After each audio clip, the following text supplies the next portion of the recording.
اب آپ نے بیلوں کے ذریعے، تھریشر کے ذریعے بھوسے کو الگ کر دیا، دانے کو الگ کر دیا۔ میں چونکہ پینڈو آدمی ہوں، مرزا صاحب تو شہری ہیں نا، تو انہوں نے اپنی داستان سنائی شہریوں والی، میں پینڈوؤں والی۔ تو یہی ہوتا ہے نا ماشاءاللہ، جہاں پر بھی جتنے بیٹھے ہیں یہ سارے شہری ایک زمانے میں پینڈو تھے۔ میری بات تو اور ہے یہ نہیں؟ اب آپ نے تھریشروں کے ذریعے، بیلوں کے ذریعے بھوسے کو الگ کر دیا، دانے کو الگ کر دیا، دانے کو لے جا کر پھر اسی اسٹور میں جمع کر دیا جہاں سے لائے تھے، اور بھوسے کے ساتھ کیا حشر کیا؟ اسی کھیت میں ایک بڑی لمبی قبر بنا کر اس میں دفن کر دیا۔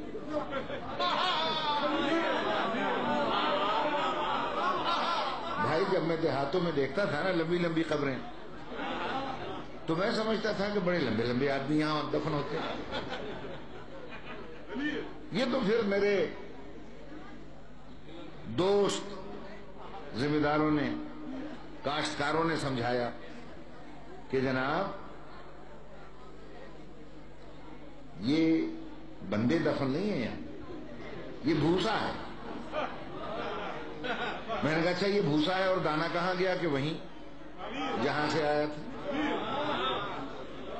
تو اس سے صاف نتیجہ نکلتا ہے کہ اللہ نے روح کا دانہ ہمارے بدن کی زمین میں بو دیا، اور جب یہ ترقی کرتے کرتے کمال کی منزل تک پہنچتا ہے تو روح کے دانے کو لے جا کر پھر اسی اسٹور میں رکھ دیتا ہے جہاں سے بھیجا تھا، اور بدن کا بھوسا اسی زمین میں قبر کے نیچے دفن ہو کے رہ جاتا ہے۔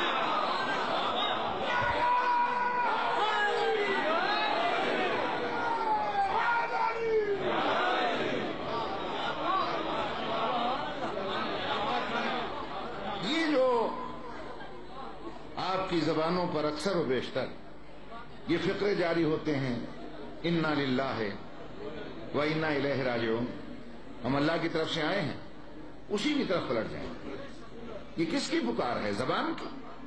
زبان تو قبر کے نیچے پڑی، دماغ کی؟ دماغ تو قبر میں ہے، پورے بدن کی؟ بدن تو قبر میں ہے۔ پھر یہ کون ہے جو جہاں سے آئے وہیں چلا جائے؟ یہ روح کی پکار ہے۔ روح وہی مرکز میں چلی جاتی ہے جہاں سے آئی، اور بدن کیوں اس زمین میں رہ جاتا ہے؟ یہ کوئی گہرا فلسفہ تو ہے نہیں، سیدھی سادی سی بات ہے۔ جب فلسفے اور سائنس کا قانون یہ ہے کہ ہر کل اپنے جز کو کھینچ لیتا ہے، بدن میں جو کچھ ہے اس کا کل زمین میں، ارشاد الہی ہے منہا خلقناکم، ہم نے اسی دھرتی کی چیزوں سے تمہیں خلق کیا، تمہارا بدن بنا ہے ان چیزوں سے جو زمین میں ہے، زمین کل ہے، تمہارے اندر اس کے تھوڑے تھوڑے اجزاء رکھ دیے، کل اپنے جز کو کھینچتا ہے۔ بس سیدھی ساری سی بات ہے۔ آپ اوپر مٹی کا ڈلا پھینک دیں، وہ پھر نیچے آئے گا، کیوں آئے گا؟ اس کا کل زمین ہے، وہ کھینچ رہا ہے اسے۔ اسی طریقے سے ماچس کی تیلی جلائیں، آگ کا شعلہ اوپر جاتا ہے، نیچے کیوں نہیں آتا؟ اس کا کل اوپر ہے جو اسے کھینچ رہا ہے۔ بارش کا قطرہ اوپر سے نیچے کیوں آتا ہے؟ بادل تو اوپر ہیں، صرف اس لیے کہ اس کا کل سمندر ہے، وہ نیچے۔ میری بات پہ غور ہے یہ نہیں ہے؟ مرزا صاحب فرما رہے تھے کہ مجھے نعرہ بھی نہیں چاہیے، واہ واہ بھی نہیں چاہیے، مگر میں مرزا صاحب کی خدمت میں عرض کرتا ہوں، مرزا صاحب ہم نعرہ کوئی مذہبی حیثیت سے تو لگاتے نہیں، توجہ چاہتا ہوں، یہ جو یہ علی علی کرتے ہیں اس لیے کہ مذہبی افراد تو اختلاف کا شکار ہو جاتے ہیں، مگر سائنس کا جو قانون میں بیان کر رہا ہوں وہ ہم سے یہ نعرہ لگوا دیتا۔ آپ کہیں گے وہ کیسے کہ ہر جز اپنے کل کی طرف کھینچ جاتا ہے۔ ہم کبھی علی کا نام نہ لیتے، اگر پیغمبر کسی اور کے لیے کہتے، کہا تو صرف علی کے لیے کہ علی ہے کل ایمان۔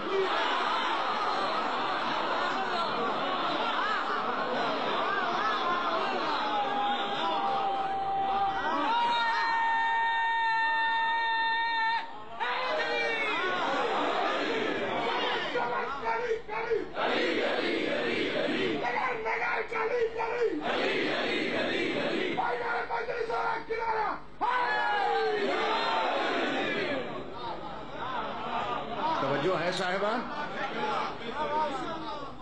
علی ہے کل ایمان، اور کل کی تعریف یہ ہے جو اپنے جز کو کھینچتا ہے۔ تو جیسے ہی علی کا نام آتا ہے، کل کا نام آتا ہے، جس کے سینے میں ایمان کا ذرا سا بھی جز ہے وہ بے ساختہ کھنچ کے علی کی طرف بڑھتا چلا۔